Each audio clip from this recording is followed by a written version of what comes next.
ओम शांति। 9 नवंबर 2024 के ईश्वरीय महावाक्य। पहले सुनते हैं मुरली के मुख्य पॉइंट्स। बाबा ने कहा, पहले तुम भक्ति तू आत्मा थे, अभी बाप ने आकर ज्ञानी तू आत्मा बनाया है। यह रचयिता और रचना के आदि मध्य अंत का ज्ञान सिर्फ तुमको ही मिलता है। भक्ति मार्ग में तो गिरते ही आए हो और ही तमोप्रधान बन बिल्कुल पतित हो गए।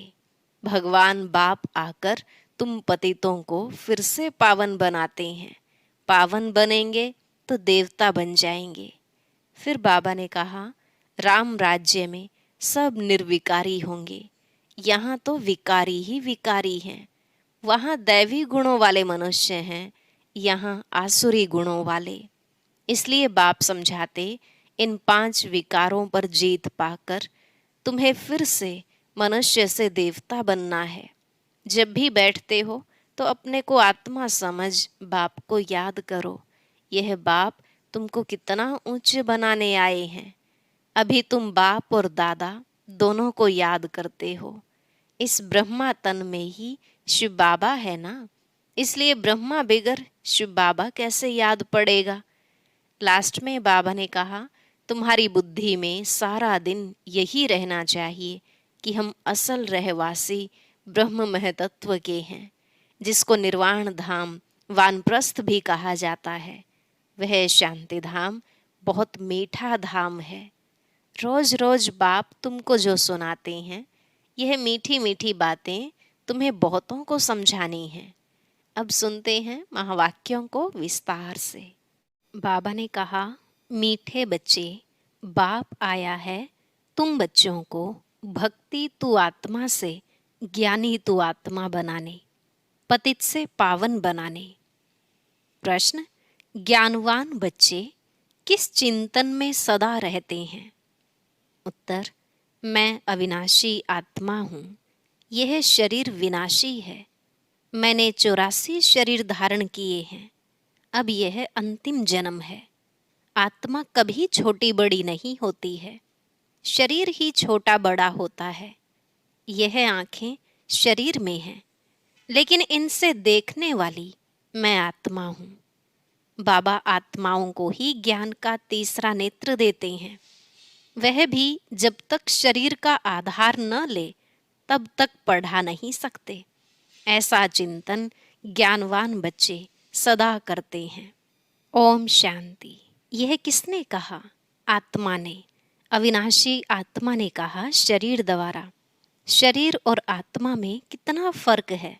शरीर 5 तत्व का इतना बड़ा पुतला बन जाता है। भल छोटा भी है तो भी आत्मा से तो जरूर बड़ा है। पहले तो एकदम छोटा पिंड होता है, जब थोड़ा बड़ा होता है तब आत्मा प्रवेश करती है। बड़ा होते होते फिर इतना बड़ा हो जाता है। आत्मा तो चैतन्य है ना। जब तक आत्मा प्रवेश न करे तब तक पुतला कोई काम का नहीं रहता है। कितना फर्क है। बोलने चलने वाली भी आत्मा ही है। वह इतनी छोटी सी बिंदी ही है। वह कभी छोटी बड़ी नहीं होती, विनाश को नहीं पाती। अब यह परम आत्मा बाप ने समझाया है कि मैं अविनाशी हूँ और यह शरीर विनाशी है। उनमें मैं प्रवेश कर पार्ट बजाता हूँ।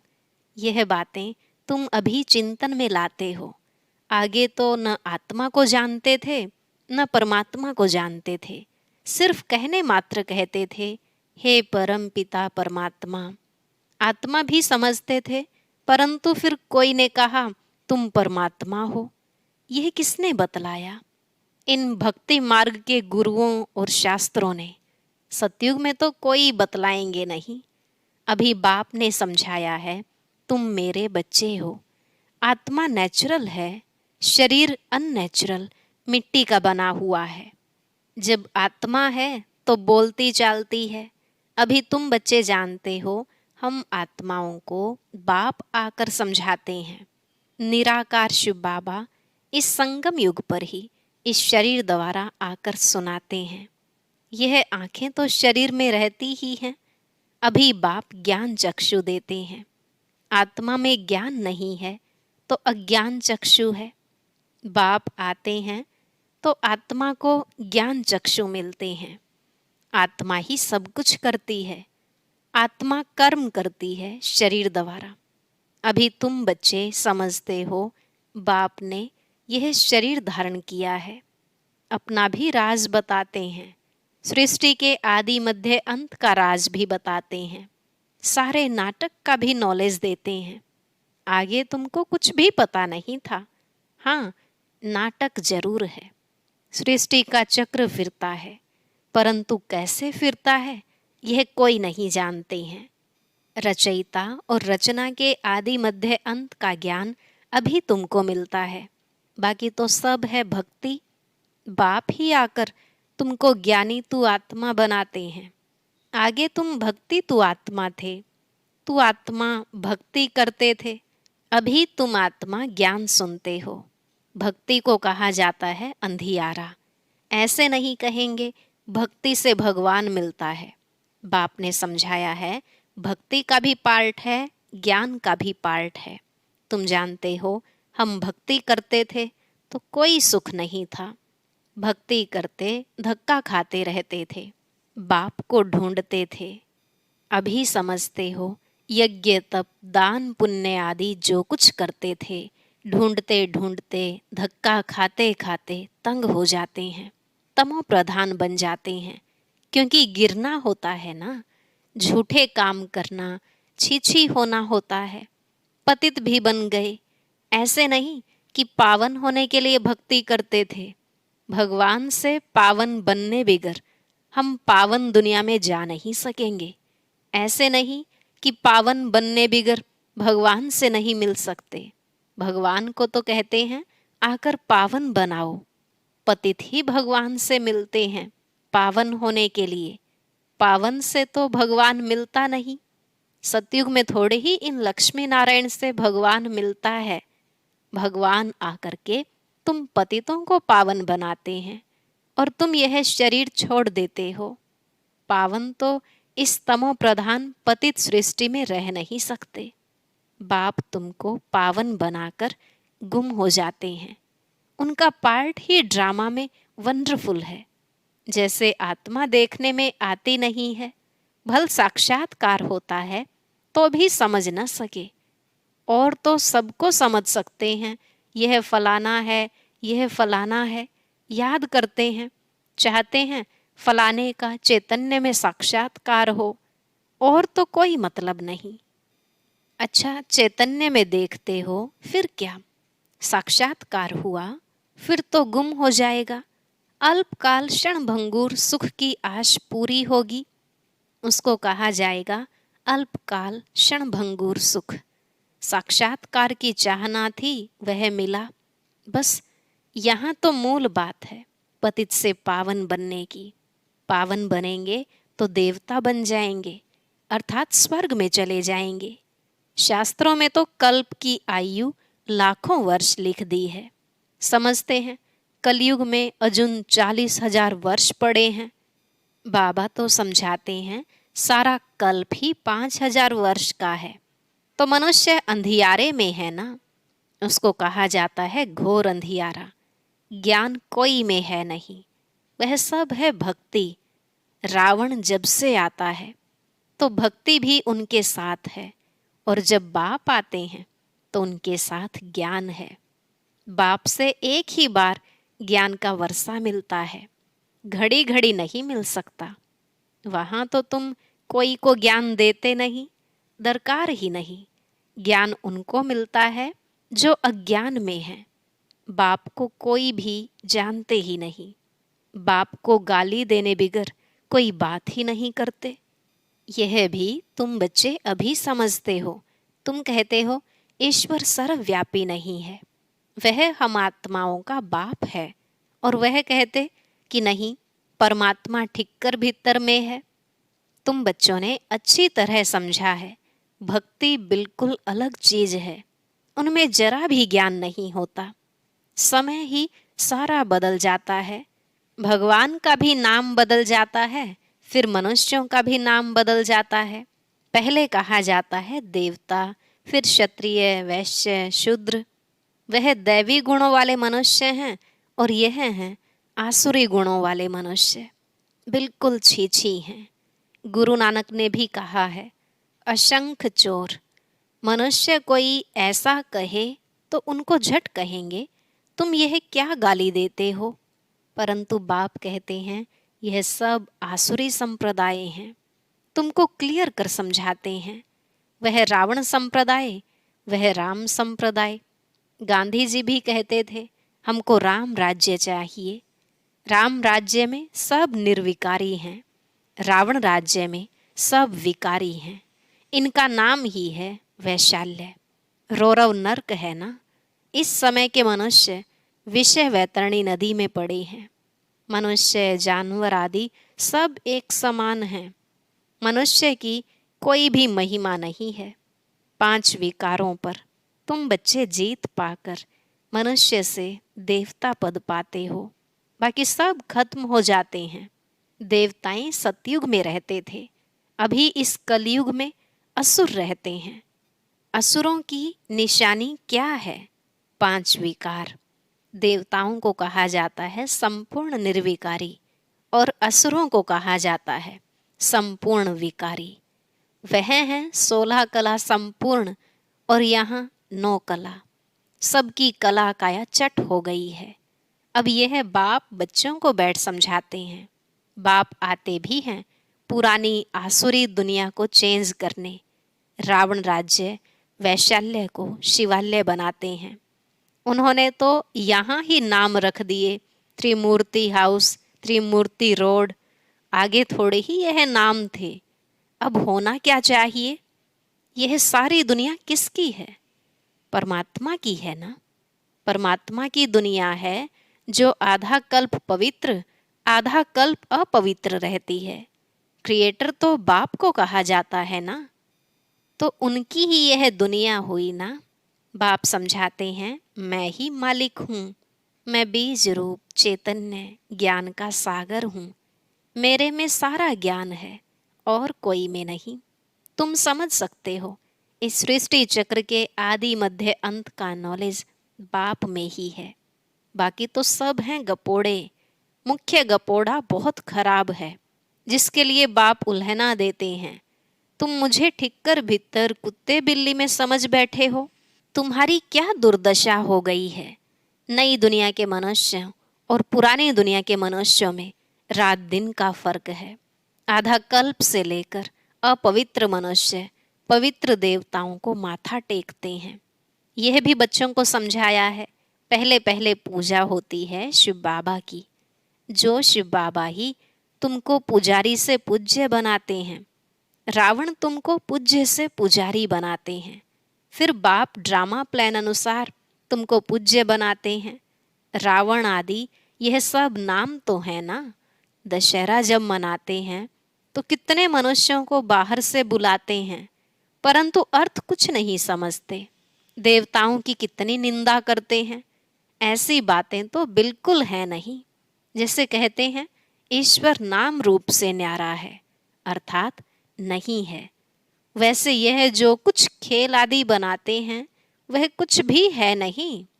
यह सब है मनुष्यों की बुद्धि। मनुष्य मत को आसुरी मत कहा जाता है। यथा राजा रानी तथा प्रजा सब ऐसे बन जाते हैं। इनको कहा ही जाता है डेविल वर्ल्ड।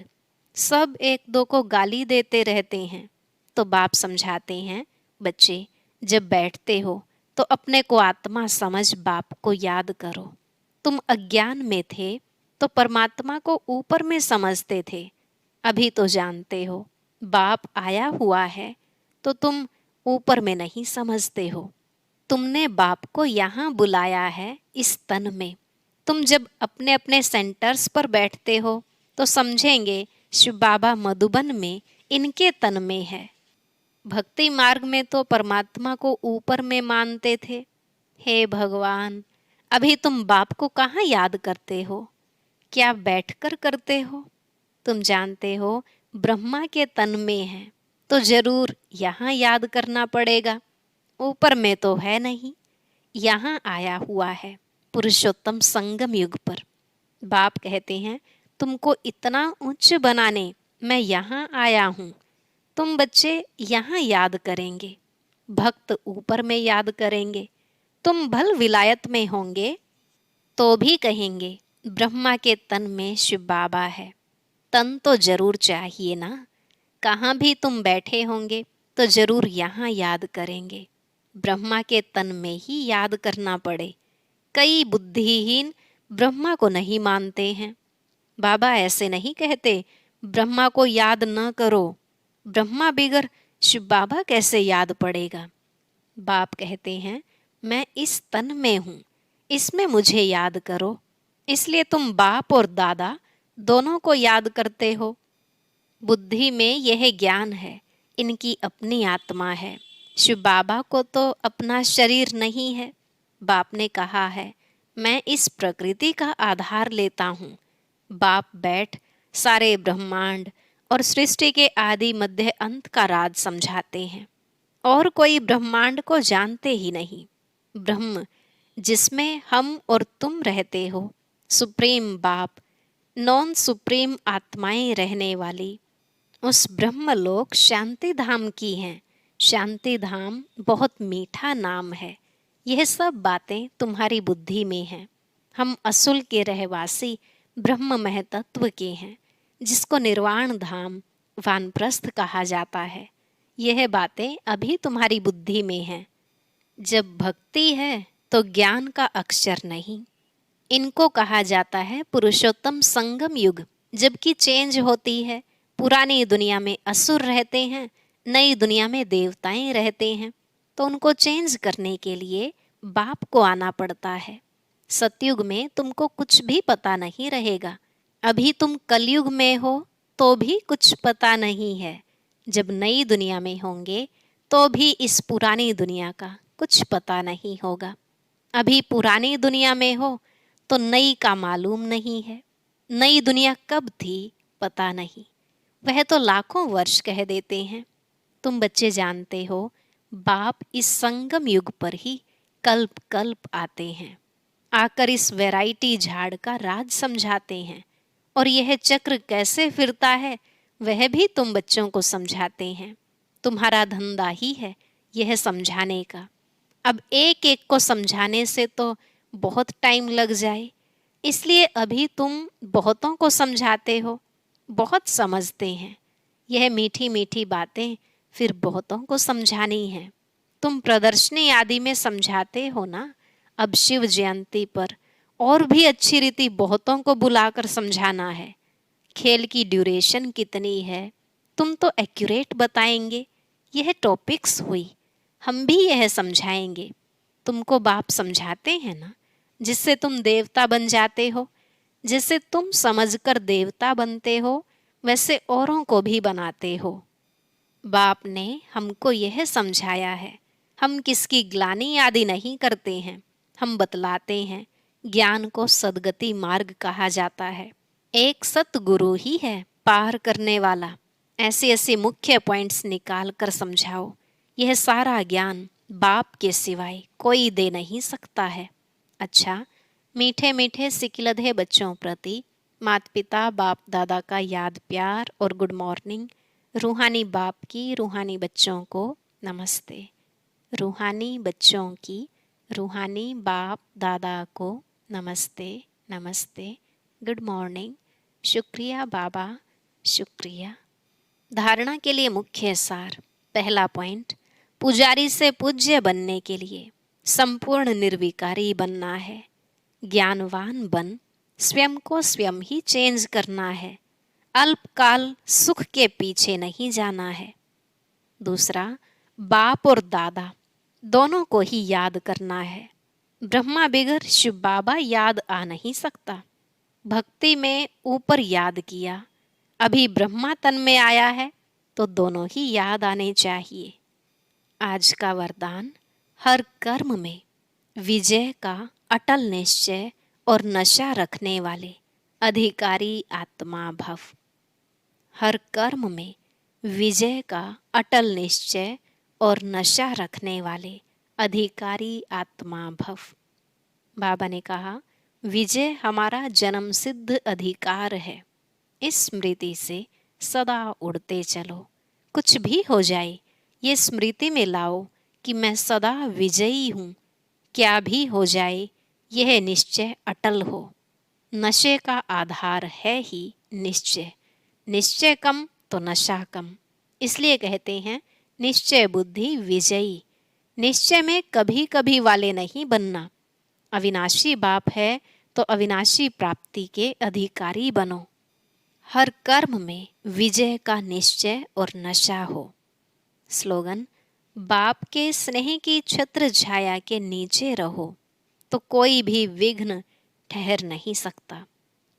बाप के स्नेह की छत्र छाया के नीचे रहो तो कोई भी विघ्न ठहर नहीं सकता। अच्छा, ओम शांति। अब सुनते हैं आज की अव्यक्त मुरली। इसके लिए ऊपर दिए गए बॉक्स पर क्लिक करें।